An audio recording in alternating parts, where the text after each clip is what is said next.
Ini lagu untuk Pak Ganjar Pranowo.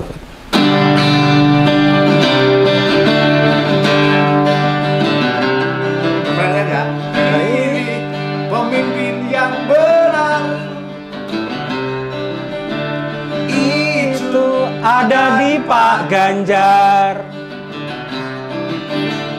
Kita tidak perlu takut, karena bersama Pak Mahfud. Itu persoalannya saya dengan Mas Ganjar itu punya hubungan emosional. Waktu muda dulu ya, kita udah kenal sudah lama, dan saya lihat Mas Ganjar itu memang cocok kalau menjadi pemimpin, itu cocok dan seneng kan, sebagai teman kan seneng ketika itu jadi gubernur.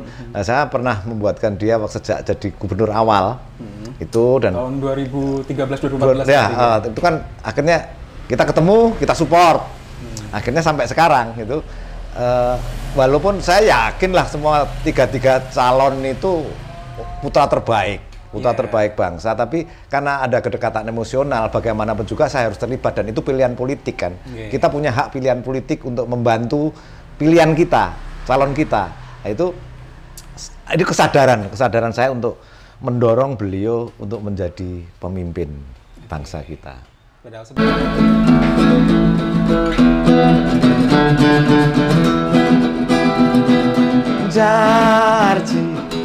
Jarbe Ganjar siji, Ganjar kabeh.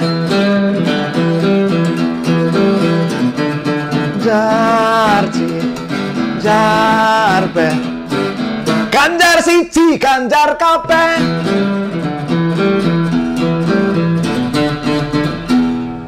Begitu.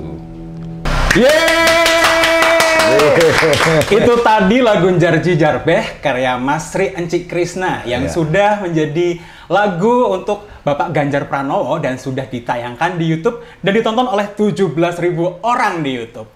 Dan sekarang saya berkesempatan untuk bertemu dengan Mas Sri Encik Krisna di rumahnya langsung di Sleman. Kita sambut Mas Sri Encik Krisna. Salam Pancasila. Salam Pancasila. Salam Pancasila. Mas, saya manggilnya apa nih? Mas Sri? Mas boleh, Kak boleh, Bung boleh, Mbah boleh, siapapun boleh. Ini saya agak penasaran itu kalau nama aslinya Mas Krisna. Sri Krisna. Sri Krisna. Ya. Sri Krisna. Encik itu kan julukan. Julukan. Jadi orang banyak teman manggil Encik gitu. Encik itu berarti kayak paraban. Paraban, juga, kalau orang Jawa bilang paraban. Ya. Kenapa bisa dipanggilnya Encik? Parabannya. Nggak tahu ya, mungkin saya itu kan gelidik tuh, ciliannya gelidik gitu loh. Ciliannya di mana tuh? Waktu kecil? Waktu kecil saya masih di Wonogiri, terus remaja ke Jogja, pindah ke Jogja. Itu dapat panggilan Encik dari desa. Udah dari pas masih di Wonogiri. Dari desa, iya. Oh, Encik gitu ya. Encik itu mungkin Encik itu kan Arab gitu loh. Kayak anak Arab gitu loh, kayak dulu. Oh iya ya. Mas Jauh kurus. India ya? Kalau Krisna mungkin saya Rohingya, Mas, mungkin. Mungkin Rohingya. Saya nggak tahu ini. Aduh nggak berani nyebutin. Tapi emang dari kecil udah panggil Encik gitu, terus sampai saya remaja di Jogja, di orang-orang juga ketahuan sama Encik. Daripada Krisna kan kesannya gimana gitu loh. Saya kan nama Sri keren. Kan nama dewa gitu. Oh iya kan bagus banget itu. Ya, orangnya memang keren gitu loh. Iya betul. Ketahuan kok. Itu dan kemudian akhirnya Mas Krisna pindah ke Jogja. Tahun berapa tuh, Mas? Tahun 86 mungkin, 86 itu SMA atau SMP. Ya. SMP, dan pada saat itu sudah mulai berkegiatan dengan seni atau belum waktu itu? Udah, saya banyak berkegiatan seni di lingkungan, di sekolahan, terus ikut sanggar. Waktu itu kan tahun-tahun segitu kok masih ada banyak sanggar ini, sanggar lukis, sanggar seni, bikin vokal grup, itu kan dulu masih kayak gitu. Dan pada saat itu akhirnya Mas Krisna memutuskan untuk menekuni dunia seni musik itu kapan? Sejak SMA. SMA saya menekuni musik profesional. Saya awalnya yang ngamen, Mas, zaman dulu itu kan orang ngamen, terus masuk ke kafe, masuk ke dunia musik reguleran itulah. Jadi masih menjadi musisi. Tapi saya sudah waktu itu masih udah bikin lagu. Tapi era-era itu kan susah toh, orang mau recording itu susah. Baru tahun 2000-an saya bisa Berarti karena recording. cuma ada major label tahun segitu, major label doang. Hanya major label doang dulu, dan itu kan susah waktu itu. Jadi yang penting ya main, off air-nya di mana, main-main gitu aja dulu. Dan akhirnya malah kuliahnya jurusannya bukan di musik, tapi malah di hukum ya Mas ya? Ya, saya dihukum. Bukan, saya Di jurusan hukum? Di jurusan hukum. Di jurusan hukum Universitas Atmajaya, Yogyakarta. Itu kenapa malah ngambilnya hukum, bukan ngambil musik Mas waktu itu? Dulu itu kan zaman saya itu Mas, yang penting itu kan orang tua saya itu kuliah. Sebetulnya kuliah waktu itu juga secara personal saya juga kuliah ya, karena mikirnya orang itu masih cari duit dulu, cari duit. Nah, karena saya udah kerja di musik, jadi udah dapat duit. Oh, udah dapat duit. Waktu itu memang sudah menekuni dunia musik dan udah sudah dapat. Kan dari SMA saya. Oh, saya dulu SMA itu masih ngamen-ngamen, terus habis itu menjamurnya dulu kafe, zaman dulu ada kafe itu reguleran. Oh, jadi band reguler gitu. Oh, band reguler, terus di hotel itu ada beberapa nggak usah saya sebutin ya. Nanti nggak ngejelekin hotelnya. Product placement juga ya. Nah, terus tapi tetap berkarya. Zaman itu kan juga yang penting kalau kami menyanyi di band, kami menyanyi cover waktu itu reggae-reggaean, zaman rock, reggae itu saya tetap bikin lagu sendiri. You man gitu. Terus jadilah saya juga akhirnya di dreadlock kayak gini ya, karena rambut saya keribu. Jangan Mas, itu kalau sebelum menjadi holy man jangan kayak gini. Jangan dulu. Harus jadi orang suci dulu. Ada dulu ya. Itu ganteng gitu. Ya, itu berarti akhirnya menekuni musiknya di genre reggae doang atau macam-macam Mas. Akhirnya kan saya menjadi pembuat lagu ya. Akhirnya saya senengnya apa, jadi saya nggak ngomong genre ya. Pengennya aku bikin lagu cocoknya ini, ya nanti akhirnya jadi genre ini, genre rock, genre reggae, ballad, folk, akhirnya seperti itu. Intinya itu. Jadi karena awalnya juga pesanan, ada pesanan, terus akhirnya juga saya menyanyikan lagunya saya sendiri. Kenapa nggak saya menyanyikan sendiri? Gitu akhirnya. Ada teman yang mendorong saya untuk menyanyikan lagu sendiri. Waktu jadi itu. Menciptakan lagu, mengkomposisikan lagu untuk orang lain gitu. Dulu akhirnya saya dibujuki, Mbok kamu nyanyi sendiri aja. Akhirnya saya merasakan ternyata lebih enak kalau menyanyikan lagu sendiri. Karena pasti ada proses di mana penciptaannya itu kan waktu ngengnya di mana kan. Misalnya saya waktu naik motor itu ada nada saya catat, ada lirik saya catat, akhirnya jadi bank lagu gitu. Itu kapan Mas akhirnya? Ya tahun 2000-an, awal-awal 2000-an, terus saya bisa recording itu di label itu tahun 2009 baru itu. Dulu masih bikin master gitu, nyanyi sendiri, terus akhirnya bisa masuk itu sampai sekarang. Sampai sekarang saya tetap bikin single gitu. Dengan warna musik yang nggak tahu, pokoknya aku pengen bawain lagu ini, ya bawain aja gitu. Dan tidak terbatas di satu genre doang. Ya, pokoknya waton seneng Mas, yang penting seneng sike, seneng duluan, baru persoalan diapresiasi orang itu kan itu bonus. Dan pada akhirnya karya-karyanya Mas Krisna ini agak menyentuh ke area-area politik, karena sosial gitu, hidup belat-belat gitu gimana tuh Mas? Ya kan karena saya itu bukan sok peduli ya, saya tuh seneng ngomong persoalan humanity, persoalan sosial. Karena kalau saya bikin lagu, sebetulnya ada beberapa lagu cinta, tapi saya malu kadang bawain lagu cinta. Maksud aku koyong ini lagu cinta. Sebenarnya kan cinta universal juga ya. Iya, akhirnya cinta yang ada metafor-metafor. Kalau nggak misalnya aku cinta padamu itu kan masih lucu kalau saya loh, wong koyong ini kok nyanyi koyong ngono gitu loh. Jadi akhirnya ya sesuai dengan karakter saya, mungkin dengan bentuk misalnya lagu cinta pun saya analogikan pada sesuatu gitu. Misalnya cinta. Misalnya cinta dengan alam. Misalnya saya mencintai perempuan gitu ya. Pasti saya samarkan dengan alam, misalnya kayak Mas Alam Ganjar bukan? Mas Alam Ganjar. Tapi dengan simbol-simbol. Kayak bunga atau ya, bisa bunga misalnya. Aku tak bisa rangkai puisi untukmu, memberi bunga pun aku tak mampu, misalnya gitu. Ada lirik gitu. Saya aja meleleh. Apalagi cewek ini nyanyiin lagu itu ya, Mas ya. Gitu. Wah, intinya saya tuh seneng bermusik. Seneng bermusik.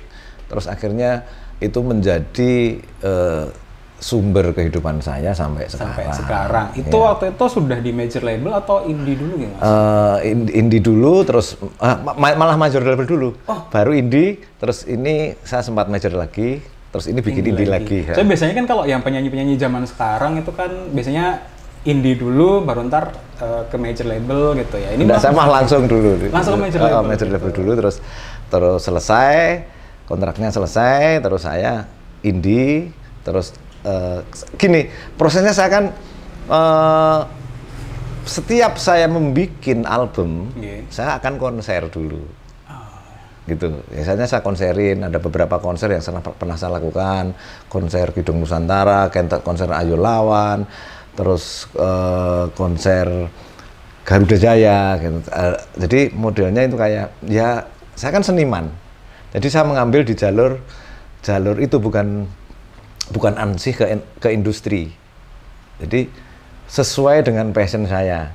Dan itu kan proses workshop juga ada. Jadi yang kami sukai itu dalam kesenian itu kan justru prosesnya. Prosesnya kita gabung dengan teman-teman kreatif. Ini lagu kayak gini tuh enaknya kayak apa? Kita diskusikan, kita bikin workshop. Nanti terus kita ini nadanya mirip nggak ya sama lagu yang lain, kita omongin, kalau nggak kita geser gitu tuh, karena untuk menghindari plagiasi. Betul, intinya gitu. Jadi memang itu jumlah konsernya disesuaikan dengan albumnya juga, Mas. Terus nanti temanya apa, kita bikin tema apa, kita konser, kita cari sponsor, kita konserin, kita jual tiket gitu. Ballads atau reggae waktu itu? Masih macam-macam. Jadi saya tidak pernah ada satu genre, tidak pernah. Ya sudah, ini musiknya Encik ya kayak gini gitu. Saya pengennya seperti itu, nggak terdikte, ya alamiah aja, natural aja gitu. Masalah yang disukai reggae-nya ya alhamdulillah, masalah yang disukai baladnya ya alhamdulillah. Jadi tidak menentukan di satu genre saja. Iya, benar. Mas Krisna, ini katanya ada lagu baru nih. Itu saya pengen dengerin gitu. Teman-teman Pilanis juga pengen dengerin. Tapi kita sebelumnya habis ini aja ya, Mas ya? Iya. Boleh ya? Boleh. Oke. Tunggu bentar ya. Kita tonton di segmen berikutnya.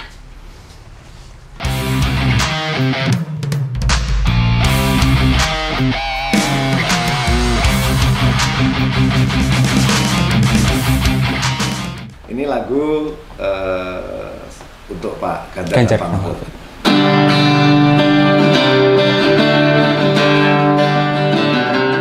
Refrennya ya. Ini pemimpin yang benar. Itu ada di Pak Ganjar. Kita tidak perlu takut, karena bersama Pak Mahfud. Ini pemimpin yang benar. Kita ada di Pak Ganjar. Kita tidak pernah takut, karena bersama Pak Mahfud. Yeay. Jadi itu tadi lagu dari Mas Sri Encik Krisna untuk Bapak Ganjar Pranowo dan juga Prof Mahfud MD. Ini judulnya apa nih, Mas? Ganjar Mahfud. Ganjar Mahfud. Simple ya? Karena itu harus, ya udah verbal aja Ganjar Mahfud. Ini rencananya mau di take kapan, Mas? Ini semoga minggu depan ini udah selesai, karena kita sudah proses recording, tinggal mixing mastering nanti. Jadi Millennials di 2045 TV ini beruntung banget ya bisa mendengarkan langsung ini potongan lagu baru dari Mas Sri Encik Krisna. Mas, kalau proses kreatifnya lagu Ganjar Mahfud ini berapa lama, Mas? Saya 1 hari merenung untuk membuat lirik yang ada istilahnya gampang dicerna, ada rimanya enak, itu akhirnya sudah ketemu, liriknya pendek aja, terus saya masuk studio untuk mencoba recording. Nah, ini dalam proses penggodokan ini. Ini rencananya mau dirilis kapan nih, Mas? Ya kalau sudah mixing mastering selesai akan saya luncurkan. Ini lagi proses itu tinggal proses mixing mastering. Recording sudah, tinggal mixing dan masih proses pasca produksi gitu ya. Okay. Tinggal finishing. Itu kan sebelumnya kan Mas Krisna sudah menciptakan lagu Jar Cijar Beh nih. Ya. Itu sempat viral banget loh gitu. Itu kenapa sih Mas? Kenapa Mas Krisna tuh kayak berdedikasi banget buat Bapak Ganjar Pranowo gitu? Itu persoalannya saya dengan Mas Ganjar itu punya hubungan emosional. Waktu muda dulu ya, kita udah kenal sudah lama, dan saya lihat Mas Ganjar itu memang cocok kalau menjadi pemimpin, itu cocok dan seneng kan, sebagai teman kan seneng ketika itu jadi gubernur. Nah, saya pernah membuatkan dia sejak jadi gubernur awal itu, dan tahun 2013-2014 ya, itu kan akhirnya kita ketemu, kita support, akhirnya sampai sekarang gitu. Walaupun saya yakin lah semua tiga calon itu putra terbaik bangsa, tapi karena ada kedekatan emosional, bagaimanapun juga saya harus terlibat, dan itu pilihan politik kan. Kita punya hak pilihan politik untuk membantu pilihan kita, calon kita. Nah, itu kesadaran saya untuk mendorong beliau untuk menjadi pemimpin bangsa kita. Padahal sebelumnya waktu Pak Ganjar jadi gubernur, Mas juga sudah support, gitu. Jadi gubernur, saya sudah bikinkan lagu dia, terus itu kayak apa ya? Ya seneng toh Mas. Saya kan KTP saya kan Jawa Tengah, jadi jadi warganya Pak Ganjar. Jenengan warganya Pak Ganjar berarti ya. Nah, kalau Mas Krisna sendiri udah kenal Pak Ganjar berapa lama? Sejak tahun mungkin awal beliau masuk kuliah. Hanya dia di UGM, saya di Atmajaya. Tapi kan zaman dulu itu interaksinya malah justru intens. Belum ada medsos kan. Jadi ketemu, kita mungkin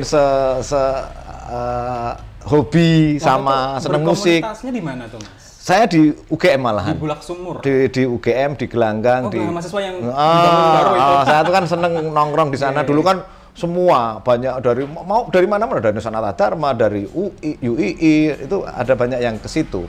Dan itu kan kayak ruang publik sebetulnya, walaupun ada orang luar di situ. Termasuk Mas juga itu.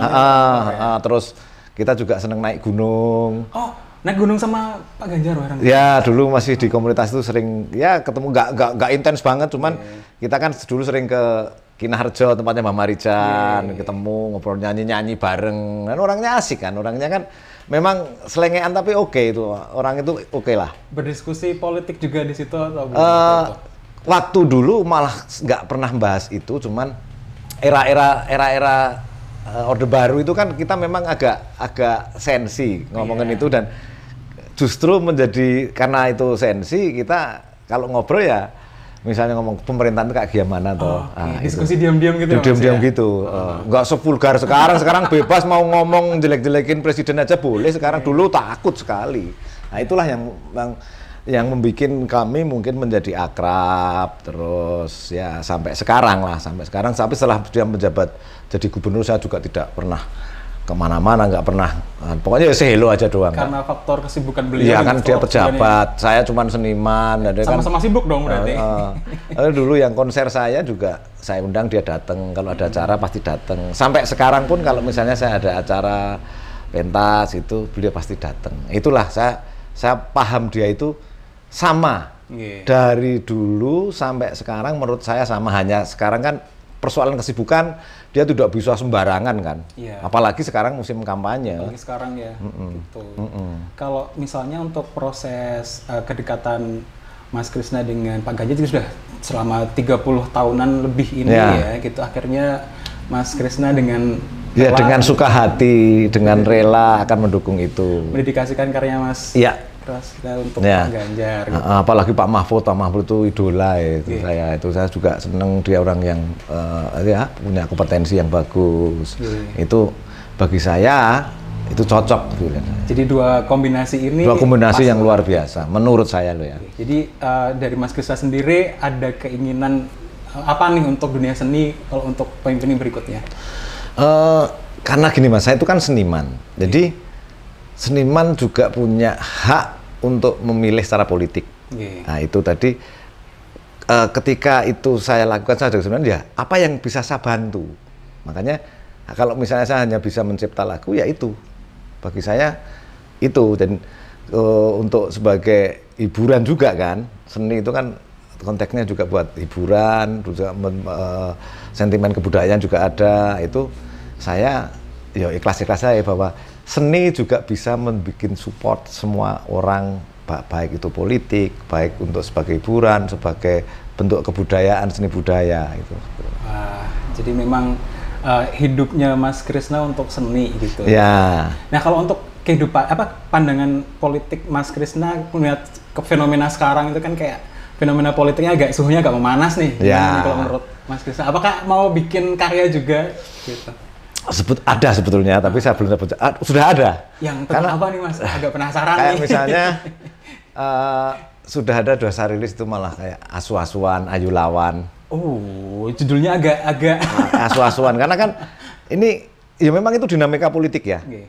Tapi kan sebagai warga negara juga boleh mengkritisi, bukan membenci. Kita mengkritisi bahwa kita itu mau diingatkan ya monggo, kalau enggak ya enggak masalah, bahwa saya juga punya hak untuk ngomong, untuk bersuara, berpendapat. Nah, itu mungkin kalau seorang kritikus atau seorang pengamat politik bisa menulis, bisa ngomong. Kalau saya bisa nyanyi ya lewat lagu saja, dengan karya, dengan porsi saya aja. Saya nggak bisa lebih dari itu.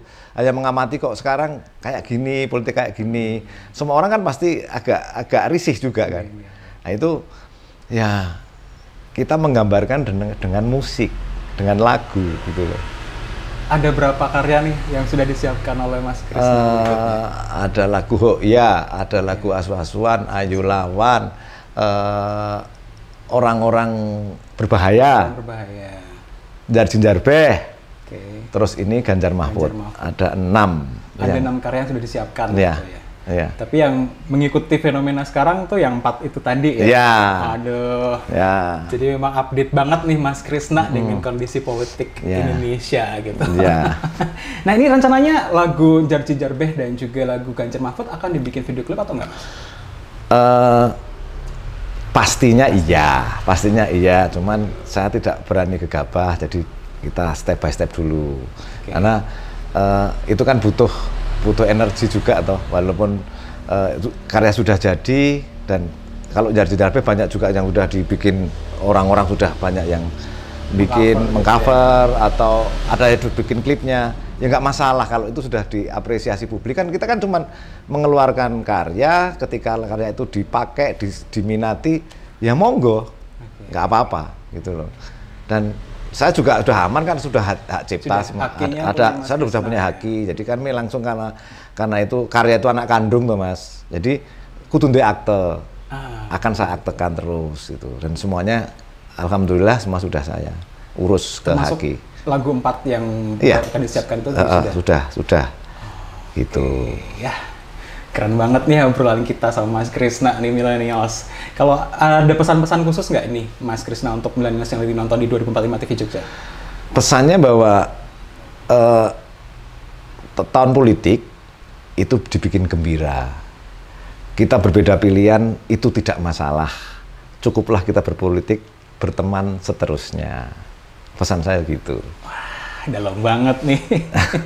Millennials dalam banget ya pesan dari Mas Krisna ini. Semoga kita sebagai generasi muda bisa mengambil inspirasi dari obrolan saya dengan Mas Krisna. Mas Krisna, ini kalau misalnya Pak Ganjar dan juga Prof Mahfud menyaksikan obrolan kita hari ini, kira-kira pesan apa yang akan disampaikan Mas Krisna kepada beliau berdua? Saya berpesan kepada beliau berdua yang terhormat Pak Ganjar dan Pak Mahfud bahwa ini adalah semesta sudah mendukung. Jadi itu amanah, tetaplah menjadi pribadi yang baik, menjadi pemimpin yang baik, dan menjadi saluran berkat buat seluruh warga masyarakat Indonesia. Dalam banget. Semoga Pak Ganjar dan juga Pak Mahfud bisa mendengarkan ini ya, Millennials. Mas Krisna, terima kasih sudah bergabung di Respol 2045 TV Jogja. Ya, semoga kita bisa ketemu lagi di lain kesempatan ya. Terima kasih. Terima kasih. Nah, millennials itu tadi obrolan saya dengan Mas Krisna. Kita semoga bisa mendapatkan inspirasi dari obrolan dengan Mas Krisna tadi dan juga kita tetap bisa memberikan apresiasi kita kepada Pak Ganjar dan juga Pak Mahfud untuk 2024 nanti untuk Indonesia Unggul. Sampai jumpa di Raspol edisi berikutnya di 2045 TV Jogja. Dadah.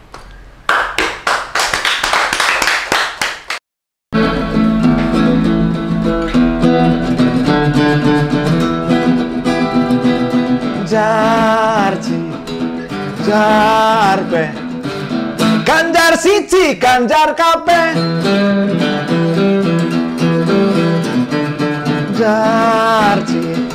Ganjar be, Ganjar siji, Ganjar kabeh.